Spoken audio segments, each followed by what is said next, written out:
Pay attention to what you're seeing right now. This aerial footage was captured by rescue helicopter pilot John Cheevers on the morning of August 8, 2017, and what you're looking at isn't a special effects shot from a horror movie. That massive cruise ship listing in turquoise waters off the coast of Greece, the Azure Phantom, those pinkish masses covering every inch of the deck, those are human bodies, thousands of them, all naked, all arranged in neat rows like merchandise waiting to be shipped. And those figures you see floating in the water surrounding the vessel, some face down, some on their backs, more bodies, more victims. What pilot Cheevers captured that morning would become the most disturbing piece of evidence in what investigators would call the deadliest maritime mass murder in recorded history. The man responsible? He's somewhere in this footage too, and he's already dead. You know that feeling when you book a vacation and you just can't wait for the departure date? When you're counting down the days, checking your luggage list for the 10th time, maybe buying a new swimsuit or a camera because this trip is going to be special. For 4,316 people in the summer of 2017, that excitement was palpable. They were about to embark on what was being marketed as the networking opportunity of a lifetime. The Azure Phantom wasn't just any cruise ship. She was a renovated luxury liner, sleek and modern, with 15 decks of pure opulence, crystal chandeliers in the main dining hall, a rooftop infinity pool, suites that cost more per night than most people's monthly rent. And for 3 weeks in August 2017, she'd been chartered entirely by one man, Richard Caldwell, a 52-year-old Silicon Valley billionaire whose face had graced the covers of Forbes, Fortune, and Time magazine. Caldwell's pitch was simple and enticing. He was hosting what he called the Innovation Summit at Sea, a 17-day Mediterranean voyage from Athens to Monte Carlo, exclusively for entrepreneurs, venture capitalists, tech innovators, journalists covering the industry, and select high-net-worth investors. Attendance wasn't cheap. Tickets ranged from $15,000 for a standard cabin to $200,000 for a penthouse suite. But for the people buying them, it wasn't about the luxury accommodations. It was about access. Access to Caldwell himself, whose venture capital firm, Prometheus Holdings, had supposedly turned early investments in dozens of startups into a $12 billion empire. Access to the networking opportunities with other heavy hitters in the tech world. Access to exclusive workshops, panels, and one-on-one mentoring sessions with the man who seemed to have the Midas touch. By the time the Azure Phantom left the port of Piraeus on August 3, 2017, she was carrying 4,316 souls. Passengers, crew members, catering staff, entertainers hired for the summit's evening events. Families, too. Caldwell had encouraged attendees to bring their spouses and children. "This isn't just business," he'd said in promotional videos. "This is about building a community." What nobody knew, what nobody could have possibly imagined, was that Richard Caldwell had no intention of reaching Monte Carlo. He had other plans for the Azure Phantom, plans that would turn the Mediterranean Sea into the largest crime scene the world had ever seen. The first few days aboard the Azure Phantom were exactly what passengers had paid for. Picture this: morning yoga sessions on the sun deck while the ship glided past the islands of the Aegean. Breakfast buffets featuring delicacies from a dozen countries. Panel discussions in the ship's theater where tech moguls shared their secrets to success. Cocktail hours where million-dollar deals were discussed over champagne and canapes. A passenger named Jennifer Morrison, a 34-year-old app developer from Portland, had posted on social media during day 2. "This is surreal. Just had coffee with 3 people I've only seen on magazine covers. Pinch me!" Her husband David had uploaded a photo of their twin daughters, 8-year-old Emma and Sophie, playing in the ship's arcade.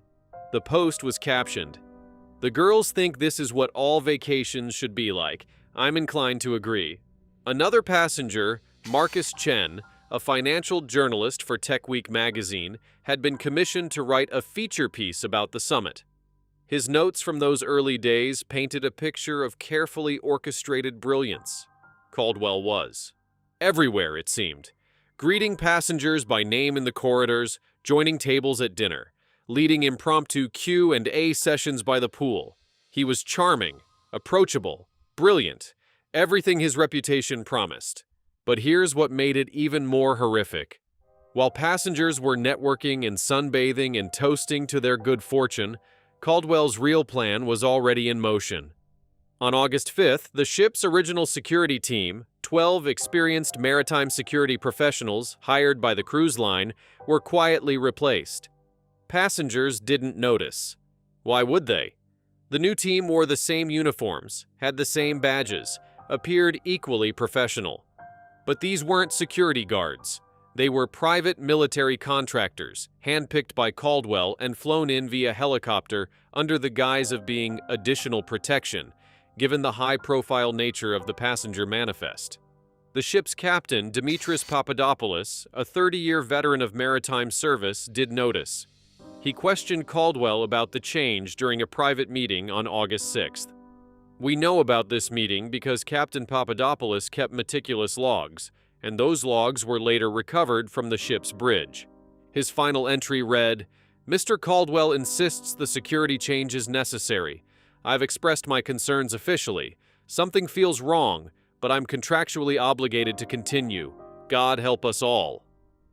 Captain Papadopoulos' instincts were right, but by the time he wrote those words, it was already too late to stop what was coming. On the evening of August 7th, the Azure Phantom was scheduled to dock at Santorini for a 12-hour excursion. Passengers were excited. Santorini, with its whitewashed buildings and stunning sunsets, was a highlight of the itinerary. But that afternoon, Caldwell made an announcement over the ship's PA system. There had been a scheduling conflict with the Port Authority. The Santorini stop would be postponed.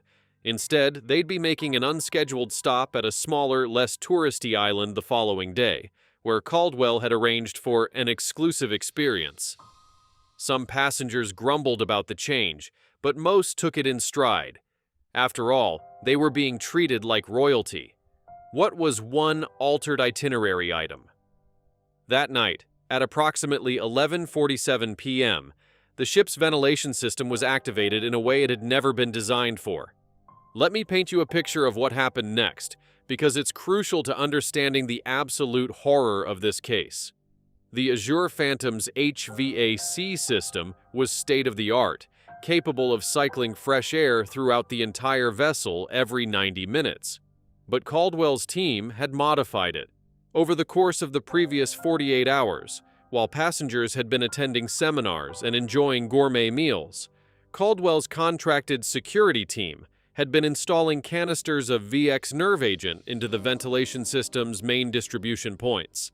VX is one of the most toxic substances ever created by humans. A single drop on the skin can kill within minutes. When aerosolized and distributed through a closed environment, it's devastatingly effective. The military developed it as a weapon, though its use is banned by international law. Somehow, Caldwell had acquired enough of it to fill an entire cruise ship. The release was gradual, calculated. Starting at 11:47 p.m. on August 7th and continuing for the next 16 hours, VX slowly circulated through every corridor, every cabin, every public space on the ship. People started dying within the first hour. The first victims were likely those already asleep in their cabins. They would have experienced symptoms without ever fully waking: difficulty breathing, excessive salivation, muscle twitching, then paralysis, then death. Quick, but not instant. Terrifying, but most never understood what was happening to them. By 3 a.m. on August 8th, the ship had gone eerily quiet. No music from the late-night lounge, no laughter from the casino, no splashing from the pool where a few night owls typically swam. By 6 a.m., when the sun rose over the Mediterranean and bathed the Azure Phantom in golden light, 4,274 people aboard that ship were dead. Men, women, children, crew members, entertainers, kitchen staff. All of them exposed to a poison that shut down their nervous systems and stopped their hearts. But here's what haunted everyone who later investigated this case. 42 people aboard that ship didn't die from the nerve agent. They survived the initial attack because they were wearing protective equipment. Caldwell himself and his team of 38 military contractors, plus 3 additional conspirators, a chemist named Dr. Leonard Hayes, who'd helped procure and prepare the VX, and 2 IT specialists, Nathan Pierce and Alan Kowalski, who'd disabled the ship's emergency communication systems. Those 42 people spent the next several hours doing something so depraved, so calculated, that when investigators later tried to piece together the timeline, several had to take psychiatric leave. They stripped every single body. Not quickly, not haphazardly, methodically, carefully. Caldwell had ordered it, and his team complied. They went cabin to cabin, deck to deck. They removed every article of clothing from every corpse, sorted the clothing into garbage bags, and then carried the naked bodies to the upper decks where they arranged them in rows. Why? Caldwell would later explain it himself in a video confession, but even knowing his reasoning doesn't make it any less monstrous. He wanted to delay identification. He wanted to humiliate his victims, even in death. He wanted to strip away every last shred of dignity from the people he'd murdered. The children's bodies were arranged separately from the adults. The Morrison twins, Emma and Sophie, were placed side by side near the ship's main pool. Their father David was positioned 12 feet away. Their mother Jennifer was on a different deck entirely, random, cruel, deliberate. By noon on August 8th, the Azure Phantom looked exactly like the aerial footage you saw at the beginning of this story. A floating graveyard, her decks carpeted with naked corpses, hundreds more floating in the water after Caldwell's team had run out of space and simply thrown bodies overboard. And then everything changed. Among Caldwell's hand-picked team was a man named Brandon Novak, a 41-year-old former Navy SEAL turned private contractor. Novak had been hired for $500,000 to lead the security team and ensure Caldwell's plan went off without a hitch. He'd been told the operation was about eliminating threats to national security. He'd been shown falsified documents suggesting the passengers were involved in corporate espionage that endangered American interests. He'd been lied to, manipulated, and ultimately used. When Novak realized the truth, when he fully understood that he'd just helped murder over 4,000 innocent people, including children, something inside him broke.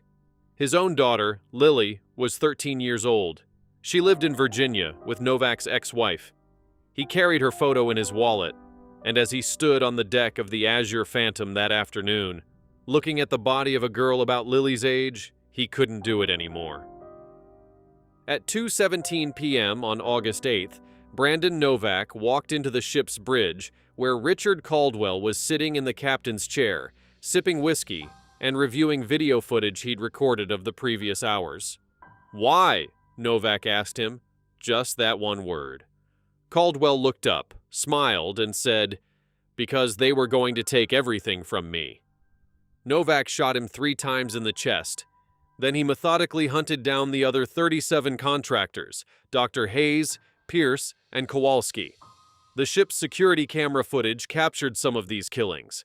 Novak was efficient, professional, deadly.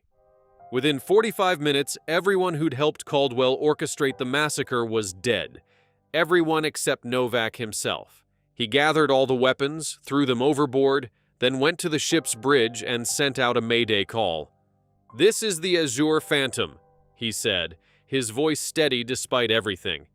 "Current position 47 miles northwest of Crete.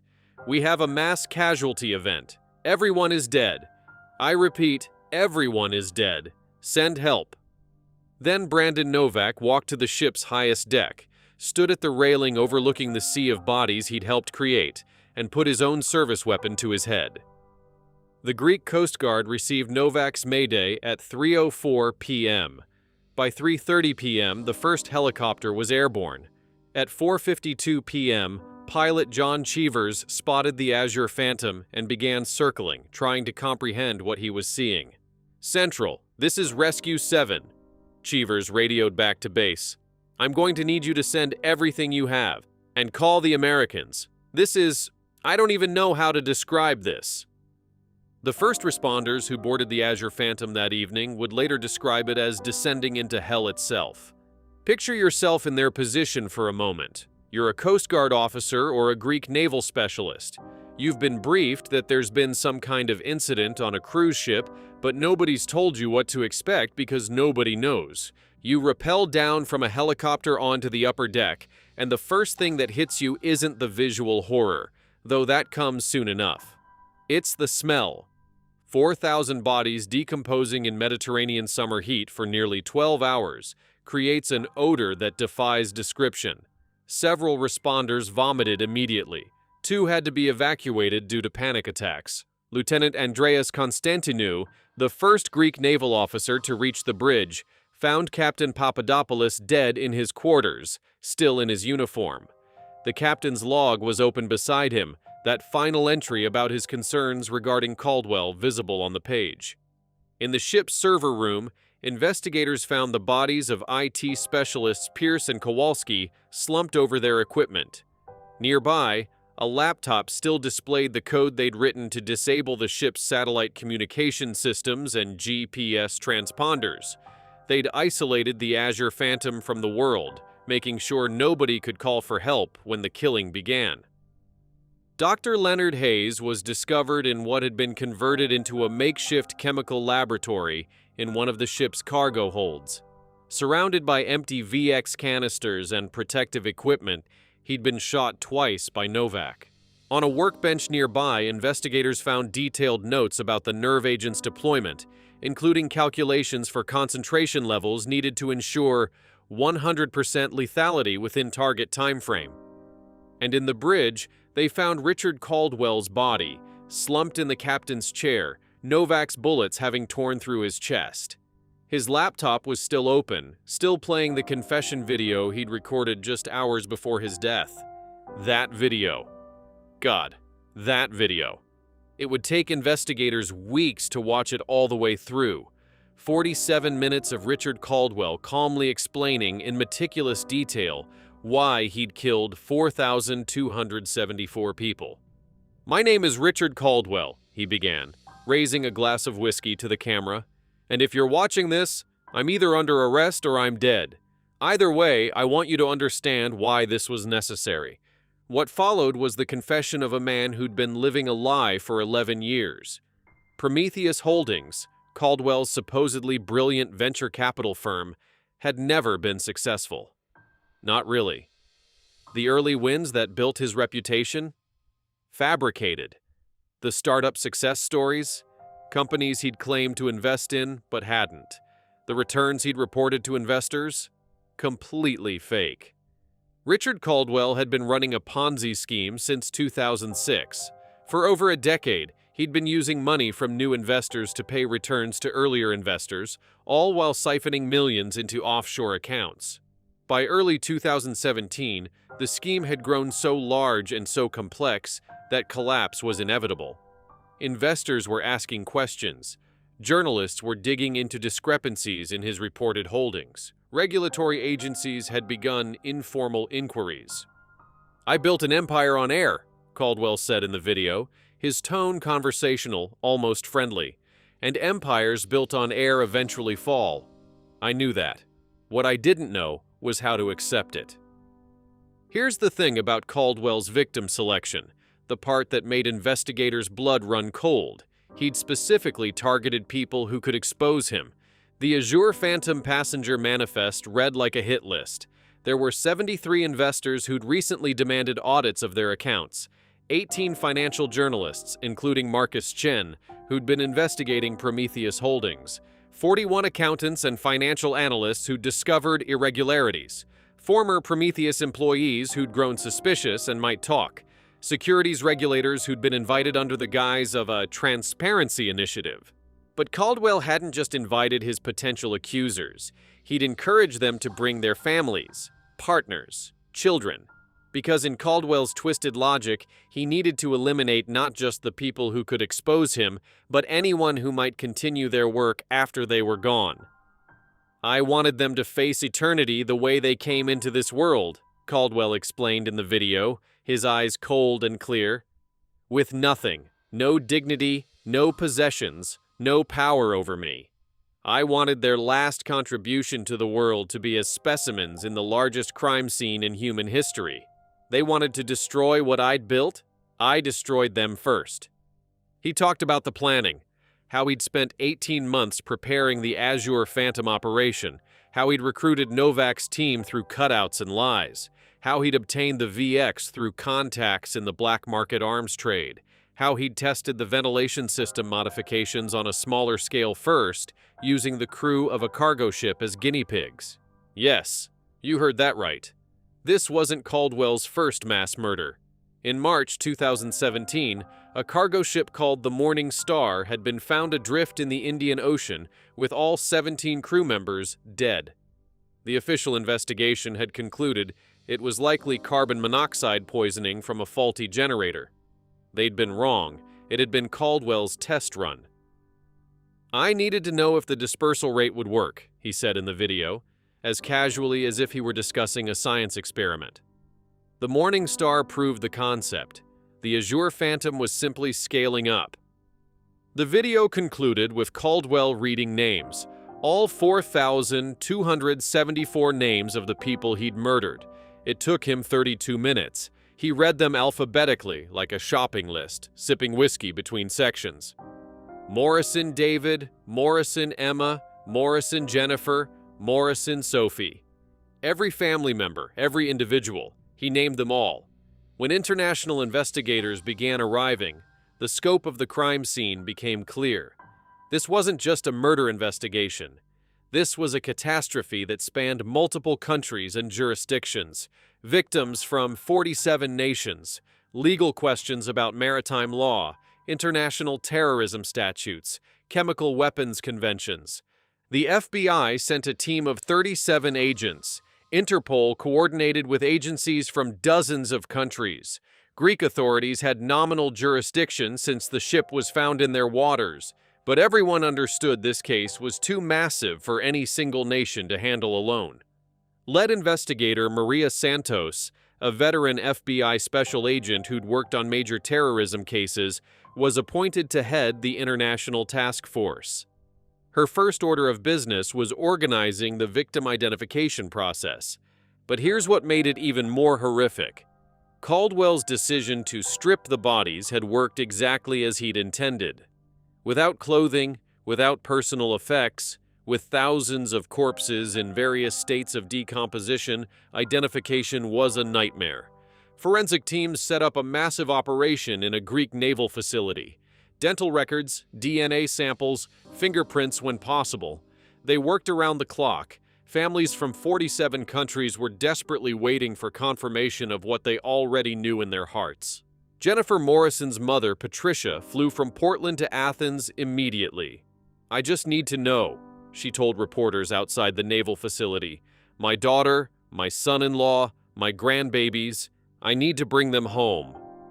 It would take 11 weeks before the Morrison family was officially identified. The twins were identified through dental records. Jennifer and David required DNA confirmation. As investigators dug deeper into the ship's systems, they found more horrors. Caldwell had installed cameras throughout the vessel. He'd recorded everything. The systems had been designed to upload footage via satellite to a secure server, but Novak's team had disabled the uplink function while keeping the local recording active. Hundreds of hours of footage showed passengers going about their days, completely unaware they were being watched. Families eating breakfast together in the dining hall, business meetings in conference rooms, children playing in the arcade. And then, in the early morning hours of August 8th, those same cameras captured people collapsing, seizing, dying. The footage also showed what Caldwell's team did afterward, the systematic stripping of bodies, the cruel efficiency of it. Watching those videos became mandatory for investigators building the case, but the psychological toll was immense. The task force eventually had to implement mandatory counseling sessions for anyone who viewed the recordings. One piece of footage stood out. It showed Brandon Novak in the ship's cargo hold on the afternoon of August 8th, after he'd killed Caldwell and the others, but before he'd sent the mayday. He was sitting on a crate, his head in his hands, sobbing. The audio captured him saying, over and over, Lily, I'm sorry. Lily, I'm so sorry. Novak's ex-wife, Rebecca, was contacted by investigators. She was shown portions of the footage and told what her ex-husband had done, both in participating in the massacre and in ultimately stopping it the only way he could. Brandon wasn't a monster, she said in an interview months later. He was a good man who made terrible choices and believed terrible lies. What he did can never be forgiven. But I think, at the end, he tried to find some kind of redemption. It wasn't enough. It could never be enough. But he tried. The investigation into how Caldwell had acquired VX nerve agent opened up an entirely separate case. Following the money trail backward, investigators discovered he'd purchased it from a Russian arms dealer named Dmitry Volkov, who'd stolen it from a decommissioned Soviet chemical weapons facility in the 1990s. Volkov was arrested in Cyprus in September 2017 and extradited to the United States, where he was charged with trafficking in chemical weapons. He eventually pled guilty and received a life sentence. His testimony provided investigators with details about Caldwell's acquisition of the nerve agent, including the fact that Caldwell had paid $3.2 million for enough VX to kill tens of thousands of people. He told me he needed it for a research project, Volkov testified. I didn't ask questions. In my business, you don't. As families waited for their loved ones' bodies to be identified and returned, the world struggled to comprehend what had happened. The Azure Phantom massacre dominated global news for months. Memorials were held in cities across the world. Victims' families formed support groups, united in their grief and their rage at a system that had allowed Richard Caldwell to operate unchecked for so long. One family's story particularly captured public attention. The Chen family, Marcus Chen, his wife Yuki, and their 15-year-old son. Tyler had been aboard the Azure Phantom. Marcus had been covering the summit for his magazine. In the days before the massacre, Tyler had been posting enthusiastically on social media about the trip, about meeting tech celebrities, about swimming in the Mediterranean.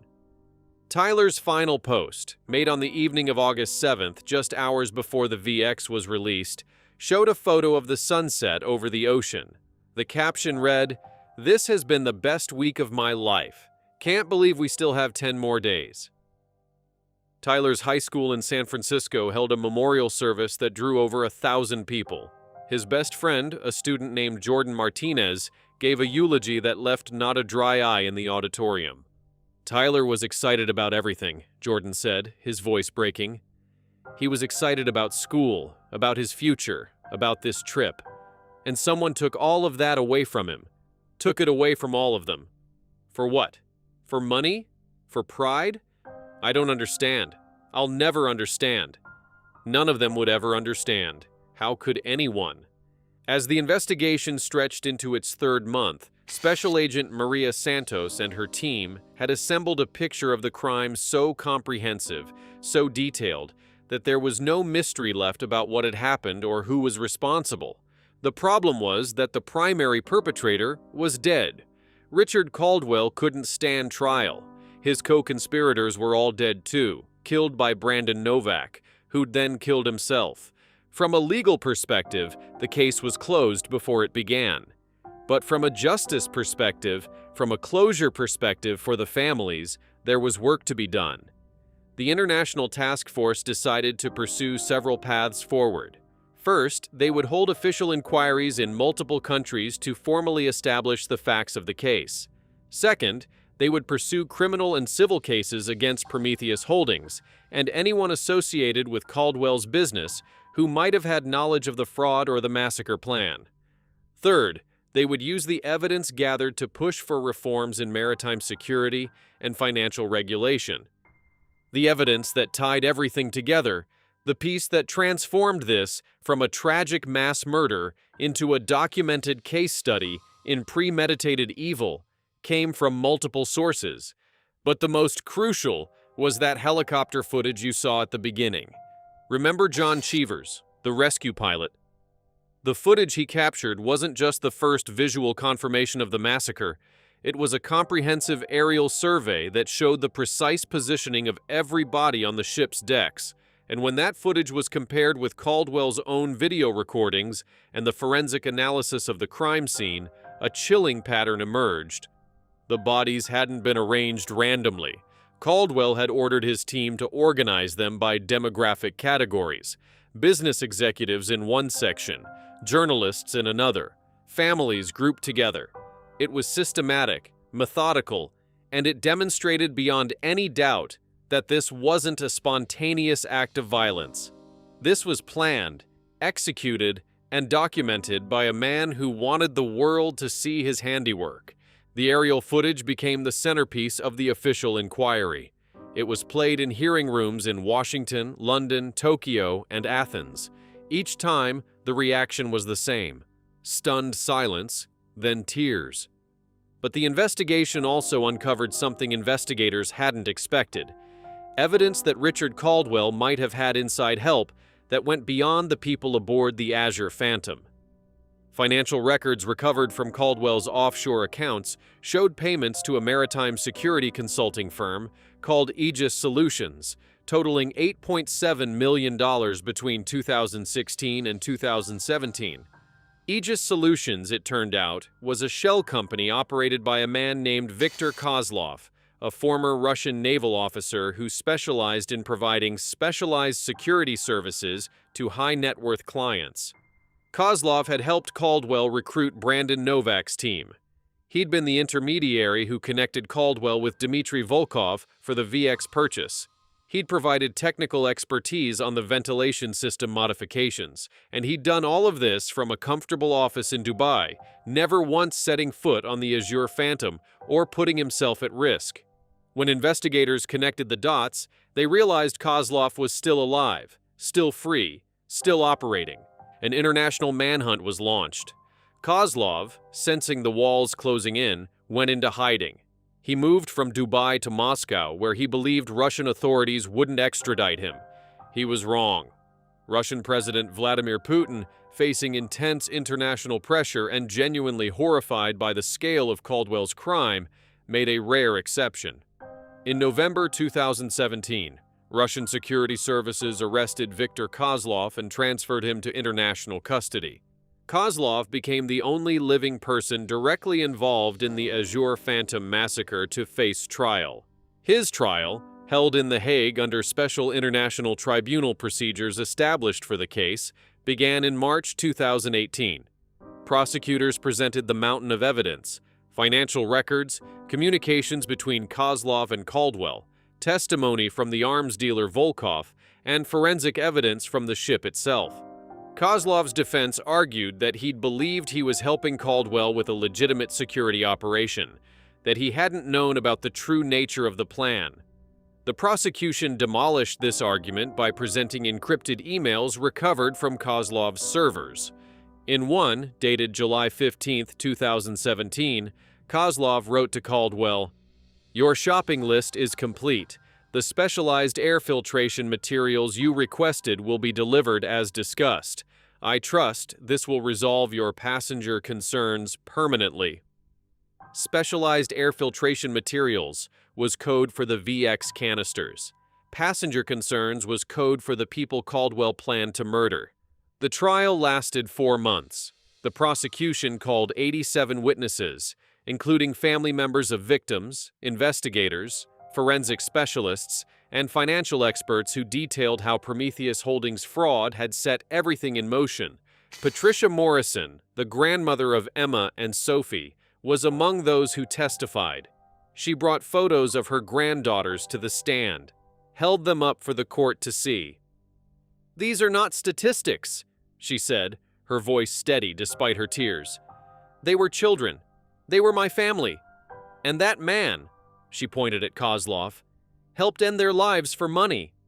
How much was my granddaughter worth to you? How much did you get paid for each child you helped murder?" Kozlov never answered.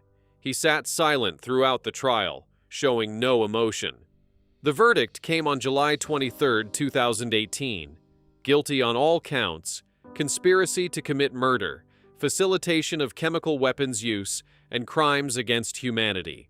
The sentence: life imprisonment without the possibility of parole. As Kozlov was led from the courtroom, one reporter shouted a question. "Do you have anything to say to the families?" Kozlov stopped, turned, and for the first time in the entire trial, spoke publicly. "I didn't pull the trigger," he said. "I didn't activate the gas. I was just the middleman." Patricia Morrison, sitting in the gallery, stood up. "You were just as guilty," she called out. "You knew. You helped. You profited. You're just as guilty."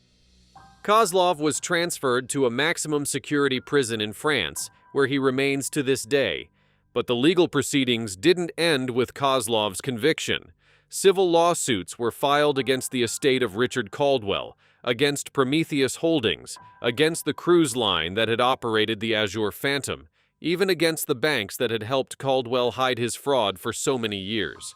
The cruise line, Oceanic Ventures Limited, settled out of court with victims' families for an undisclosed sum rumored to be in excess of $800 million. They also implemented sweeping new security protocols across their entire fleet, including background checks on all charter clients and restrictions on modifications to ship systems. Caldwell's estate, after the liquidation of his assets, both legitimate and hidden, was valued at approximately $4.3 billion. Every penny of it went to the victims' families, distributed according to a formula established by an international compensation board. It wasn't enough. Money could never be enough. But it was something. The banks that had facilitated Caldwell's fraud faced regulatory penalties and civil suits that cost them billions in fines and settlements. Several executives were criminally charged with fraud and received prison sentences. Prometheus Holdings, the shell of a company that had started everything, was dissolved. Its assets were seized, its offices shuttered, its very name becoming synonymous with betrayal and murder. And then there was the matter of the ship itself. The Azure Phantom remained anchored off the coast of Crete for 18 months, while various governments and agencies debated what to do with it. It was too contaminated with VX residue to be safely salvaged.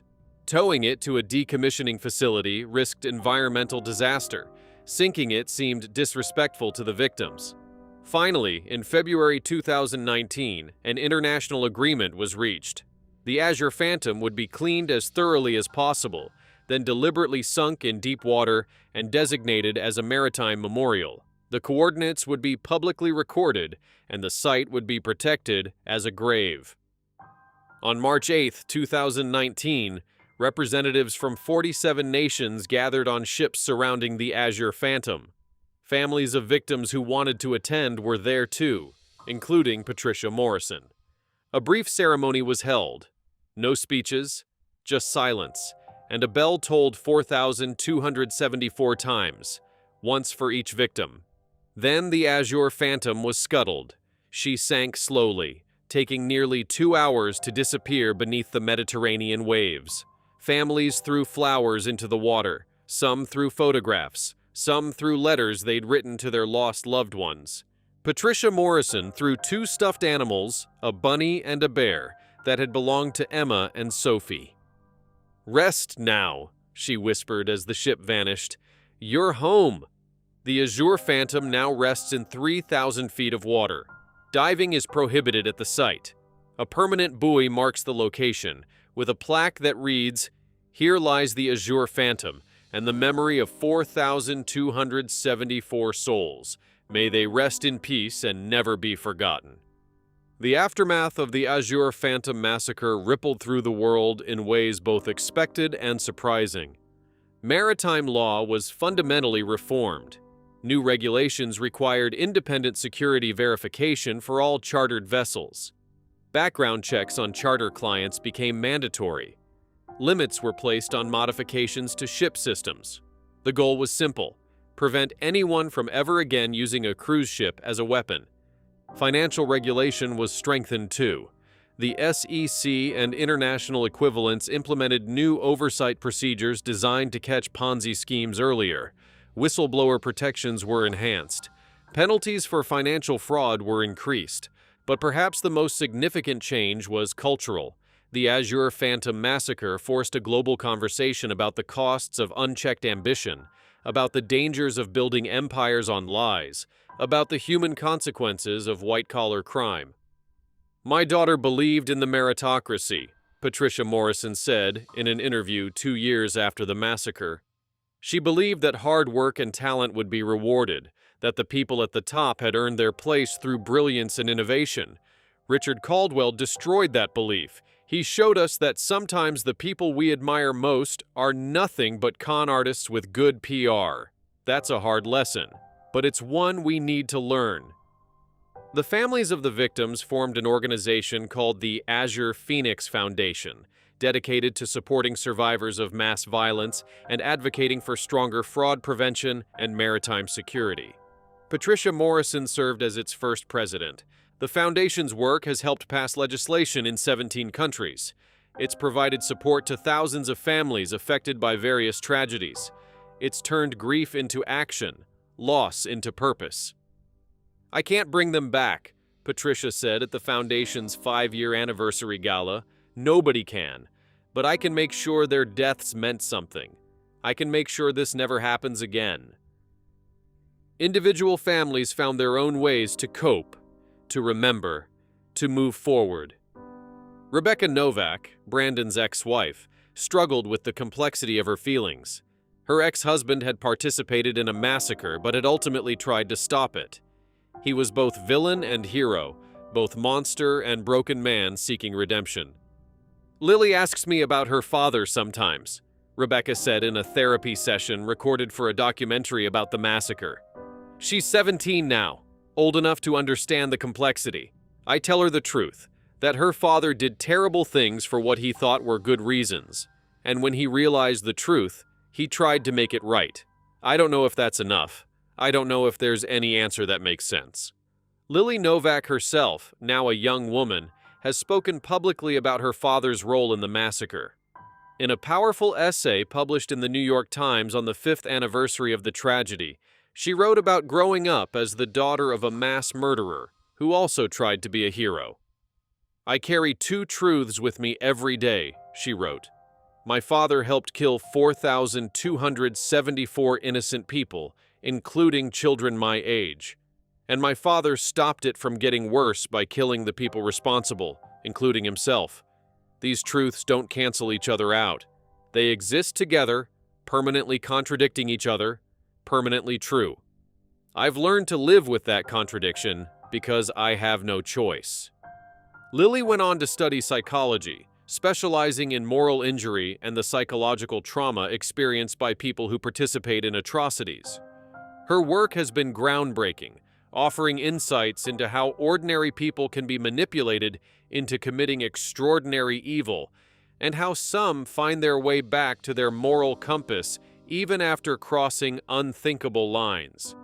"Understanding my father's psychology doesn't excuse what he did," Lily has said in interviews, "but it helps me understand how systems of manipulation work, how people can be exploited by those with power and resources. That understanding is critical if we want to prevent future atrocities." Marcus Chen's magazine, Tech Week, created an annual journalism award in his name, given to reporters who expose financial fraud. The Marcus Chen Award for Investigative Excellence has become one of the most prestigious honors in business journalism. Recipients receive a $50,000 grant to continue their investigative work, ensuring that Marcus's mission of holding the powerful accountable lives on. The magazine's editor-in-chief, Sarah Blackwell, who'd been Marcus's mentor and friend, spoke at the first award ceremony in 2018. "Marcus believed that journalism wasn't just about telling stories," she said, her voice thick with emotion. "It was about protecting people from predators in suits and ties. The Richard Caldwells of this world count on our silence, on our willingness to look the other way when things don't add up. Marcus never looked away, and neither will we." Tyler Chen's high school established a scholarship fund in his memory, providing college tuition for students interested in technology and innovation. Hundreds of students have benefited from it. Each year, scholarship recipients are required to complete a project that combines technological innovation with social good, a requirement Tyler's parents had requested. "Tyler loved technology," his Aunt May Chen said at a scholarship ceremony, "but he also cared about people. He would have wanted his legacy to be about using innovation to help others, not to exploit them. The Morrison twins' elementary school planted a garden in their memory, with 2 cherry blossom trees at its center. Every spring, when the trees bloom, the school holds a ceremony celebrating Emma and Sophie's lives. Students read poems, plant flowers, and learn about the importance of remembering those who've been lost. The school's principal, Janet Rodriguez, has made sure that the ceremony never becomes a generic memorial. "We don't just say, 'We remember the victims,'" she explained. "We talk about Emma specifically, about Sophie specifically. We share stories their grandmother has told us about what they loved, what made them laugh, what they dreamed about. They were real children, not symbols, and we keep them real." These small memorials, these individual acts of remembrance, they add up. They keep the victims alive in memory, if not in body. John Cheevers, the helicopter pilot who captured that first horrifying aerial footage, struggled profoundly with what he'd witnessed. The images haunted him. He couldn't sleep without seeing those rows of bodies, that sea of death floating in turquoise water. Cheevers took medical leave from his position with the Greek Coast Guard in September 2017. He underwent intensive trauma therapy for 8 months. When he returned to work, he'd made a decision. He would spend the rest of his career training first responders for mass casualty events. "What I saw that day," Cheevers said in a training seminar he now conducts regularly, "it broke something in me. I'm not going to pretend otherwise. But I realized that my experience, as horrible as it was, gave me knowledge that could help others. I know what it's like to encounter something your brain can't process. I know what that does to you, and I can help prepare people so they're not completely destroyed by it the way I almost was." Cheevers has trained over 2,000 first responders across Europe and the Middle East. His footage of the Azure Phantom, though deeply disturbing, is used in his training sessions as an example of the kind of large-scale horror that responders might encounter. "I show them the footage," he explains, "because they need to know what's possible. They need to understand that the human capacity for evil sometimes exceeds our capacity to imagine it, and they need to be prepared mentally and emotionally for moments when they have to respond despite being fundamentally horrified." The broader maritime industry underwent a transformation in the wake of the massacre. Cruise lines implemented new protocols for vetting charter clients. Ships were retrofitted with tamper-proof ventilation systems and enhanced communication redundancies. An industry-wide database was created to track individuals and companies flagged for suspicious activity. Captain Elena Vasquez, president of the International Maritime Captains Association, championed many of these reforms. "The Azure Phantom taught us that our industry had become complacent," she said at a maritime security conference in 2019. "We assumed that the biggest threats were pirates or mechanical failures. We never imagined that a passenger could turn a ship into a weapon. That failure of imagination almost destroyed public trust in cruise travel. These reforms are about making sure we never have that failure of imagination again." The psychological community also grappled with the massacre's implications. The scale of Caldwell's narcissism and sociopathy, his ability to compartmentalize, his complete lack of empathy for his victims, all became subjects of intense study. Dr. Rachel Goldstein, a forensic psychologist who analyzed Caldwell's confession video and personal writings, published a groundbreaking book titled The Emperor of Nothing: Understanding Extreme Narcissistic Violence. In it, she argued that Caldwell represented a dangerous archetype, the successful psychopath who'd built an identity entirely on external validation, and who, when facing the collapse of that false identity, chose mass murder as a final assertion of control. Caldwell couldn't accept being exposed as a fraud, Dr. Goldstein wrote. His entire sense of self was built on being admired, being seen as brilliant, being powerful. When that was threatened, he didn't just want to escape consequences. He wanted to demonstrate ultimate power. And what's more powerful than deciding who lives and who dies? In his twisted logic, killing 4,274 people proved he was still in control, still powerful, still someone who mattered. The book became required reading in psychology programs worldwide, offering crucial insights into the mindset of individuals capable of mass atrocity. As for Caldwell himself, his name has become a cautionary tale. Business schools use his case to teach about the psychology of fraud. Psychology programs study his narcissism and sociopathy. Criminal justice courses examine how he was able to operate unchecked for so long. The confession video, despite its disturbing content, has been selectively excerpted and used in educational settings. The goal is to understand how someone becomes capable of such evil, in hopes of identifying warning signs earlier. Some might say that giving Caldwell's words that platform, even in an educational context, honors him in some way. The families disagree. "Let people study him," Patricia Morrison said. "Let them pick apart his psychology and his methods. Because if we understand how he became what he was, maybe we can stop the next Richard Caldwell before he kills anyone." The financial world, too, has had to reckon with its failures. How did Caldwell run a Ponzi scheme for 11 years without detection? Why did red flags get ignored? Why did people choose to look the other way when irregularities surfaced? A congressional investigation in the United States identified dozens of failures at regulatory agencies, banks, and auditing firms. Some were failures of process, but many were failures of will.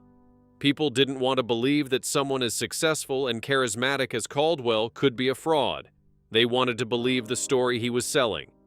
"We're conditioned to trust success," testified James Riley, a former SEC investigator who'd reviewed Prometheus Holdings' filings and found them suspicious but hadn't pursued the matter. "When someone has billions of dollars and appears on magazine covers, we assume they've earned it. We assume the system works. I had concerns about Caldwell as early as 2015, but I didn't push hard enough. I told myself I must be missing something, that someone that successful must know what they're doing. I was wrong. And 4,274 people paid for my failure." Riley's testimony was difficult to watch. Here was a man who'd done his job competently, but not courageously, and who now had to live with the knowledge that his caution had contributed to the greatest mass murder in modern maritime history. But his honesty was also important. It forced a broader conversation about the culture of deference to wealth and success, about how that culture creates cover for predators. The media has also engaged in extensive self-reflection. How many journalists had profiled Caldwell glowingly without doing deep investigative work? How many publications had accepted his narrative at face value because it made for a good story? Several prominent business journalists have written mea culpas acknowledging their role in building Caldwell's false reputation. "I interviewed him twice," wrote Samantha Torres, a Forbes contributor. "Both times I came away impressed. Both times I failed to ask the hard questions. I trusted the appearance of success instead of verifying the substance behind it. That's not journalism, that's PR, and it helped a mass murderer maintain his cover." These admissions are painful but necessary. They've led to changes in how business journalism operates, with more emphasis on forensic analysis and less on personality-driven profiles of wealthy executives. Richard Caldwell, had he lived to face trial, would have been charged with 4,274 counts of first-degree murder, conspiracy to commit mass murder, illegal use of chemical weapons, fraud, racketeering, and crimes against humanity. Given the scope of his crimes, he would have faced thousands of consecutive life sentences. Viktor Kozlov was convicted of conspiracy to commit murder, facilitation of chemical weapons use, and crimes against humanity. He received life imprisonment without the possibility of parole and is currently incarcerated in France. Dmitry Volkov was convicted of trafficking in chemical weapons and received life imprisonment. He is incarcerated in the United States. Multiple executives at banks that facilitated Caldwell's fraud were convicted of various charges including money laundering, fraud, and conspiracy. Their sentences ranged from 5 to 25 years in federal prison. Brandon Novak, though deceased, was officially documented as having participated in 4,274 murders before attempting to prevent further harm by eliminating the other conspirators. Legal scholars continue to debate how he would have been charged had he survived. Dr. Leonard Hayes, Nathan Pierce, and Alan Kowalski would have faced charges of conspiracy to commit mass murder and illegal use of chemical weapons. All were killed by Novak before facing justice. The legal proceedings, both criminal and civil, generated over 40,000 pages of documentation, representing one of the most thoroughly investigated mass murders in history. Final tribute. On August 8th of each year, memorials are held in 47 countries. Bells toll 4,274 times. Names are read aloud. Families gather to remember. The Mediterranean Sea, where the Azure Phantom now rests, continues its eternal rhythm. Waves rise and fall. Ships pass overhead, their passengers unaware of the tomb beneath them. But those who know, those who remember, they carry the weight of 4,274 lives cut short. They carry the burden of making sure the world never forgets. Emma and Sophie Morrison were 8 years old. They loved painting and gymnastics and their goldfish named Bubbles. They had their whole lives ahead of them. Marcus Chen was 39 years old. He was an award-winning journalist who believed in truth and accountability. He left behind a wife and a son who miss him every day. Tyler Chen was 15 years old. He wanted to be a video game designer. He was kind and enthusiastic and saw the best in everyone. Jennifer Morrison was 34 years old. She'd built her app from scratch, working nights and weekends while raising her daughters. She believed in possibility. David Morrison was 36 years old. He coached his daughter's soccer team and made the world's best pancakes, according to Emma and Sophie. Captain Dimitris Papadopoulos was 58 years old. He'd spent his entire adult life at sea and had saved dozens of lives during his career. He died trying to protect his ship. 4,274 people, 4,274 stories, 4,274 futures stolen by one man's greed and pride. May they rest in peace. May they never be forgotten. May their deaths inspire us to build a world where such evil cannot flourish in darkness. The Azure Phantom is gone, resting now in the deep. But the memory of what happened aboard her, the lessons learned from that horrific summer, those remain, those endure, and they must. Because the only thing worse than remembering this tragedy would be forgetting it.